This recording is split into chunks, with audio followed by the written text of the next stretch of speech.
I've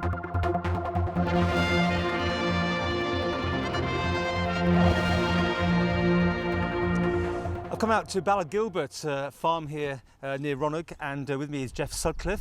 Many people might know him from his other nighttime job, I was going to say, in town, working at a certain nightclub. That's the one. This is the day job though, is it? Yeah, this is the day job, I suppose. Unless it's what more you call a vocation at the moment. There's not much money involved in it. Take us through it though, Geoff, because I mean I've seen your stuff on Facebook. You were actually away, weren't you, when the actual snow hit? I was actually, yeah. I left the island on the Wednesday morning on the early boat to actually go across to the UK with a load of cattle to sell in the market over there. And I was supposed to come back on the midnight boat on a Thursday, but I actually got first warning of the actual snow as I reached Heysham on the other side, and I got a message from the steam packet telling me that the sailing had been cancelled. So then we had the job of trying to get on the next boat, which was unfortunately not until the Saturday afternoon, I think it was. So I arrived home in Douglas at about 9:25 on the Saturday night, not knowing what the situation was, and finding there was no snow in Douglas, so wondering what everybody had been going on about. Yeah. After I'd had a friend of mine tell me that things were atrocious and awful and come to get some stock in for me. So as we made our way up home, we got to within about a mile of my house and had to sort of abandon the car and walk the rest, can of petrol for the motorbike and your suitcase in hand. So that was a rude awakening, shall we say. You've clearly been hit. I mean, take us through what losses you've had.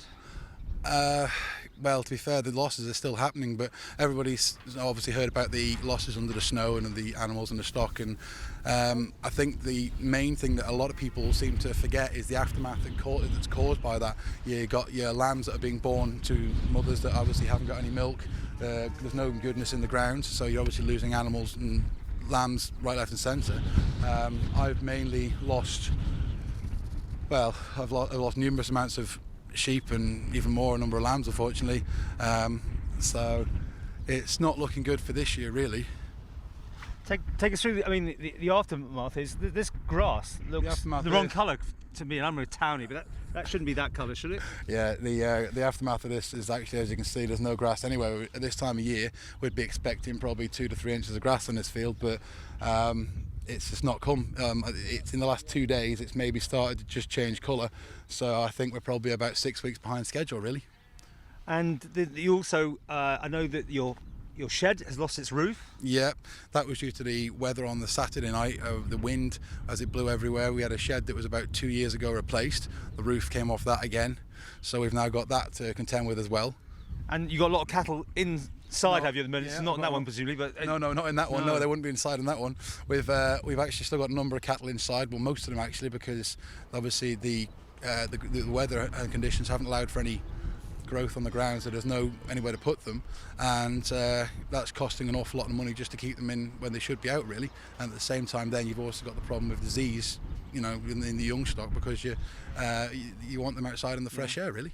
Well, we're seeing some of the pictures you provided here, looking after your livestock. But if that was enough, then your fencing's been hit. This is just on top of everything else. Tell us this story. Yeah, that was the cream on the cake, actually. I think for me, after you've actually got the devastation caused by the snow and whatever, then you get the Manx government coming to clear the roads, which is fair enough. They did the best they could, but they're actually then dumping the snow over the fences, and the fences are then being squashed, which then puts the whole situation further back, because you've then got the ground that the grass is on, but you can't then use it because you've got your fences that have been squashed and in the process. I mean, this is not just a little bit, this is a lot of fencing that's gone. Yeah, there's quite a lot of quite a numerous amount of meterage of fencing gone. To be honest, I don't actually know what the amount is yet, because we've still got areas that we haven't been able to get into because the gateways are still piled up, so we haven't actually gone and looked around them yet. But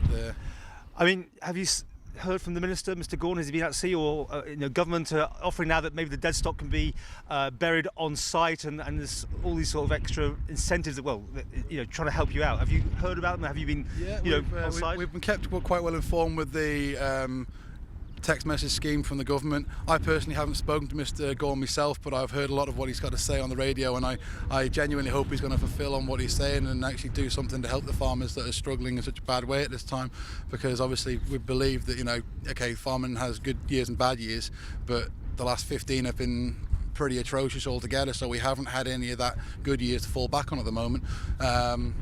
So yeah, I'd also like to say that the DOI have agreed to restore such fences, and I also hope they're going to follow through on that one, because otherwise we're going to be even further down the Swanee, shall we say.